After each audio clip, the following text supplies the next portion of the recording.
The input trigger device is probably one of the most useful devices you can ever use. It can add so much more gameplay to your Fortnite creative maps. In this video, I'm going to go over all the settings you can use, how to make this cool little double jump, and there's also this insane drivable cube. So let's get right into it. Also, I am still sick, so my voice is still a bit muffled. Okay, to start, if you want to find it, go to control, such as input trigger. I've already done it. Drag it out. Oh, here it is. Now, this device here is probably one of the best devices to ever come out in Fortnite history. It's one of the most useful things ever. With this device, you can make so many crazy things like custom abilities, double jumping. Also, you can have custom button inputs and like vehicles, you know? So let's get to it. So if you look at the settings, hit them all. I'm going to explain them briefly right now. Okay, to start, creative input. Now, this is very important, alright? If you don't know how this works, custom on fire. So if you know what the fire button is, so that would be left mouse button on PC or R2 on controllers or whatever. RT or whatever it is. I don't know, I don't play on Xbox. Now, target is just secondary fire. Crouch is crouch, jump is jump, sprint is sprint, so on and so forth. It's pretty obvious. Now, it gets a bit more complex with forward and back and left and right. I'll show you right now. So if I were to click on these, so it now unlocks this new thing called axis direction. If I had the other one on, it wouldn't be available. But with specifically forward and back and left and right, you can turn on axis direction. Now, what does this do? You're probably wondering. Well, this just determines if you're going forward or back. If you have it on any, you just move it. We go either forward or back on either the WS keys or the analog stick. If we were to swap this on the positive, what this will do is make it so if you just hover over it, you can actually see what it does. So positive means it goes forwards. It only accounts for when the analog stick or you press W key. And the negative is left or backwards. So in this case, it's going to be backwards. So this is for like if you press the S key or the analog stick backwards. Then the input will be backwards. Same thing with left and right. It's pretty self-explanatory. Negative is left, and then positive is right. Now, show on HUD, I'll just show you what that shows. I'm not going to just, I don't know, input blah blah blah. I'm just going to show you what this does. So basically, if I go in game, now as you can see, there's a little input thing on the left side of my screen. That's what the on HUD does, basically. It just shows the controls, your custom inputs on the HUD. It's pretty simple. So enable a game start just enables the game start. It's pretty simple. Select a team just shows you which team it will be enabled on. So you can make it so it's only enabled on a certain team. Same with a class. So you can only give it. If you wanted to, you can make only like a single class, like I don't know, like a ninja class that can like double jump or something. But we're just gonna keep it at any for now. Invert team just inverts what you did. So if you have invert on with any, nobody will get it. You have a team index with one, only that team will not get it. Same with that. Same with this, but for classes. Registered player behavior. Yeah, the way registered player behavior works, it's a bit complex, so let me get into it, alright? Alright, so add registered. What this means is that anyone who's available to the device, so like anyone in the correct team and everything, or anyone that can get the input, whatever, applied to them, this will basically just add it to them at game start. Now, if I go down, require registered means that you need to be counted and registered. You need to be able to get it. And also, you need to register player on a channel. So if you have to make it go like a trigger in a VTuber zone, and then it'll get registered. And then ignore registered is just ignores registered players. So it'll count everybody who's available, but if you have a registered player, it will ignore them, so they won't get the effect, if it makes sense. Or the input or whatever. This is very useful for like certain things. It depends on what you're doing, so just make sure you look at this and make sure you figure out which one you want to use. But for now, I'm going to add registered. So this little thing, this is just for mobile. Anyways, this is just for mobile. If you click on this, in mobile, you'll see this little text by the mobile button. And then this is just the images on mobile. So you can like, if you type in T_UI, you get all the other ones. So if I want to say like, become an alien or something, do that. And then this just changes the color of the icon. So yeah, so you can just enable, disable, register, unregistered players, and register all players. These are just a classic, you know. And then on input press and on input released are the two events you can use. What do they do, you're probably wondering? Well, this is just basically means if you want, you press the button, and this is when you release the button. I know it's pretty complex, but you know. Okay, so now we know all the settings, alright? We're going to make something cool now. I'm thinking we're gonna make some double jumping. Ooh, double jumping, you say. Now, how would we make double jumping? Well, so let me just go and... So obviously, we want it on jumping, because this is jump button. Then we'll do double jump. And once we now have double jumping, there's a specific device we need. Search up movement modulator. This is what you need, a movement modulator. What this will do is will give you a double jump, if that makes sense. You're probably wondering, oh, how will this make it do a double jump? Well, you gotta do some crazy things with this. Effect movement speed, turn that off. Apply impulse, put this all the way down. Visible during game, depends on who you are. I might just do only effects. Upward impulse basically means the double jump. So put this to any strength. If you want a big double jump, you can do that. If you want a smaller one, you can do that. I'm gonna put around there. Enable interface, always. Reset delay. Turn that up a little bit, maybe to like, this is in seconds, so if you activate this, you can't spam it, if that makes sense. Activate team, well, this is all the same as before. Now, what we need to do is we're gonna activate it when the inputs is, you can do any, I might do first. Now, this, you know, it should work, but there will be some problems, alright? I'm just gonna go in game and show you what this looks like right now. Oh, okay, so let's see if this is in action. If I press space. Okay, well, you can obviously see something's probably wrong there. It's because it's activating on the first time you press space. It's not like a double jump, you know, it's more like an extra jump every 3 seconds, you know what I mean? So, to make this an actual double jump, I'm going to show you right now. What we need to do is, instead of putting the input trigger directly into the movement modulator, all we need to grab is a trigger and we'll run the channel through this trigger instead. So, this will activate when the trigger is triggered, and this trigger will trigger when the input trigger is triggered. Okay, so what we can do with this is we want to only make it so it triggers when you trigger it two times. So it needs to trigger 2 times, if that makes sense. So you press space 2 times, just like how you would use a double jump.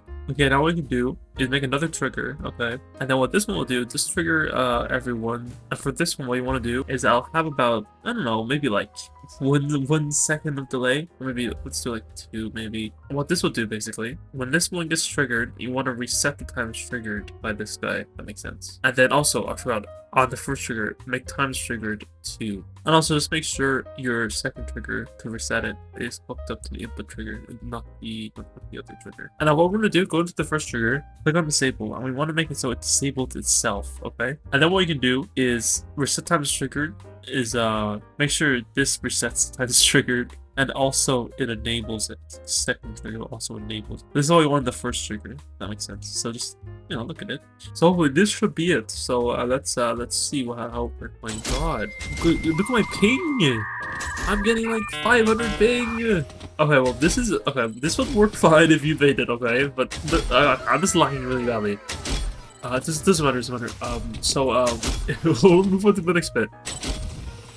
Okay, good. So, that was double jumping. I know it probably didn't look as well as it would have looked, but yeah, so it will look better if you make. Okay, so you can imagine what things you can do with it, alright? All of these, you can edit all these buttons, alright? So, what we're gonna do now is we're gonna make a little thing you can control, you know? A little thing you can, like, move around. If you press WASD/move the analog sticks, you can move a box. Can move a box around, if that makes sense. So let's make it right now. Okay, so to make this, what we need to do is we need 4 of these inputs for every single direction. So we want to do use custom 7 with positive, custom 7 again, but with negative, and another one with custom 8 positive, and then another one with custom 8 negative. Now what this will do, and so we want to call this first one forward, for the second one back, this third one right, and then this last one, on left. These are all of our directions, if that makes sense. Now, okay, so to make this work, what we need to do is grab, I don't know, we need a semi-sequence. We'll have 4 of these, or you guessed it, every single direction. Make it so it's keep state, and we'll just put the sequences in just in a minute.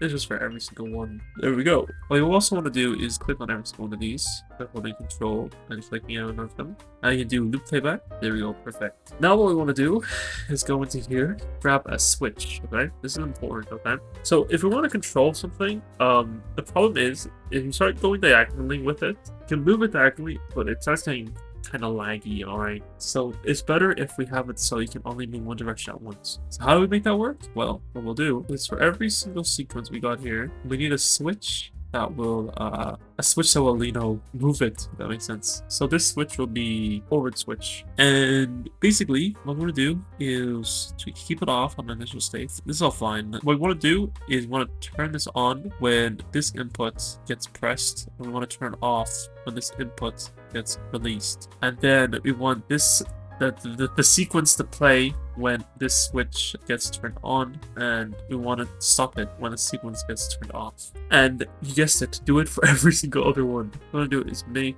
a new thing, call it, I don't know, backward switch, back switch, whatever you want to call it.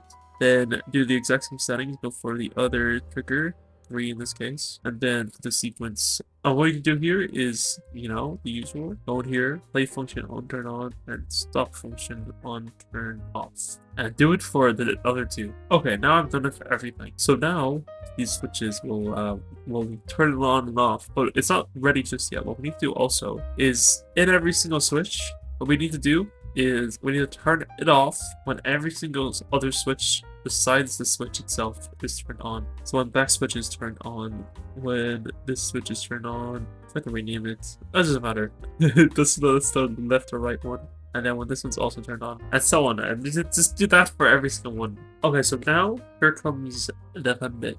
This is how you, okay, let's get the thing you want to move, okay? This can be anything you want. I'm gonna use a cube. Here he is. Here's a little cube we're gonna move. And let me think. I'm gonna put a chair in him. A chair device. We're gonna make a box vehicle you can drive. So in this chair, just make it invisible and just sit him on there. There we go. Not bad. And then interact time, put that up a little bit. Interact angle, just do that.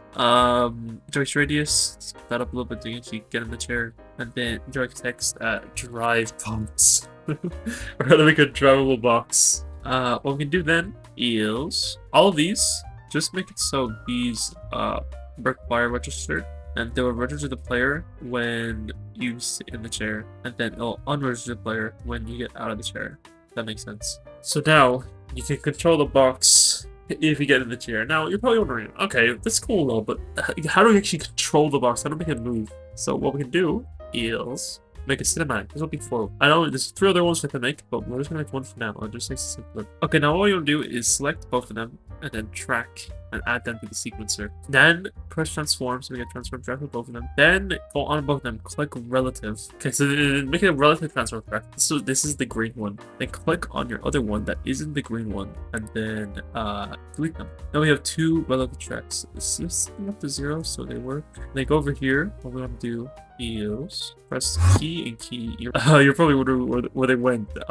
It's fine. Just go into here, select all of them, and then just go in here any number and press 0, and then or set everything to 0. Same with this. You see how there's like a bunch of numbers and everything? Just select all the keys and then go in here and press 0. I'll go back to the right one. Now what we can do is grab this key, copy, go to the very last frame. Make sure it's the very last frame. If it's not, it'll make it look laggy. And do that. Same with this one. Go all the way to the last frame and do this. Now, what do we do now? You're probably wondering. Well, okay, so this is forwards. So we want to move it forwards, okay? If you don't know how relative transformation works, I have a little tutorial going over if you want to watch it. In the y minus direction, that's how we move forward. So what I'm going to do, set it to 0. Click on the right key. So this is for the key for y. I know it's kind of hard to see, but there's a key right there. Put in minus 1,000. And then that should be good. I go into the other one, the exact same key for y, and then put another minus 1,000 in here. And now we have moved it minus 1,000. So now it will move. Now, so basically, so this is different to a regular transform. Again, I made a tutorial about it, but basically, every single time the sequence plays, it's going to add that minus 1,000, if that makes sense. So move it forward, and it can go beyond this point. It'll keep on going if you replay the sequence. Now, what we need to do now is this entire sequence you just made. What we want to do is we want to copy this 4 times for every single direction. So we want to make backwards, you want to make right, and you also want to make left. So if you're going backwards, it's pretty simple to make backwards. Just go back to the key you were at, and then just do, instead of minus, do 1,000. And now it's going backwards. Oh, sorry, I completely forgot. Just make sure you key everything in linear. If you key everything in linear, it'll look better.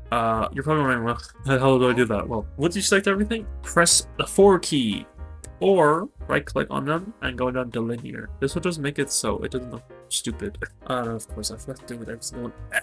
Just do it beforehand, alright? Alright, so you go into left. How would left work? You're probably wondering. Well, you don't want to do minus 100 in the Y because that's the wrong axis. You want to make that 0 again. So just go into them and make it 0. What we can do with this is, I'm guessing I have to use this. So do minus 1,000 at this. Is that left? Yeah, that's left, I think. So minus 1,000 in the X is left. This can depend varying on what you do, okay? Because it could be a different direction for you. It so happens this is the direction I'm making it in. So this is left. Then go on the right. If you do this, and then do 1,000 instead of minus 1,000 in the X, that should be for right. So they're over here now. But yeah, and also one last thing, go into all your sequences, click on both transforms, right click, go into batch edit sections, and then turn on keep state. You can force keep state in the sequence, but sometimes it just doesn't work. So this is just to make sure. And then do this with everyone. So if you just save all of this, and then another final step, we just put our sequences into their correct thing. So that's back. I think that's left. I forget. This is right. Is that left? I actually have no idea. Oh, good thing I checked. It's right. that's the right one. It's the right one. Okay. So this should work now. So let's get a game. Alright, now let's see if this works. Then we go and drive the box. On the box. And as you can see, I got all the controls at the bottom left now. So I press W. Oh. Backwards also works. What about left and right? Oh, look at that. So now, the middle box that you can control with WSD. I know it's all perfect, alright. I can't turn. There's a bunch of other stuff this can't do. It's a bit slow also, but you can just make it fast pretty easily. But this is just a little example on how you can make a nice little controls for example. So yeah. Well, that's about it for this video. There's a lot more stuff you can do with this device. Hopefully this opens up your mind to other possibilities. I hope you enjoyed the video. Remember to like and subscribe if you enjoyed the video. If you want to know more about well-fit transformations, you can watch this video right here. And you can also watch my other tutorials right here. So go watch them.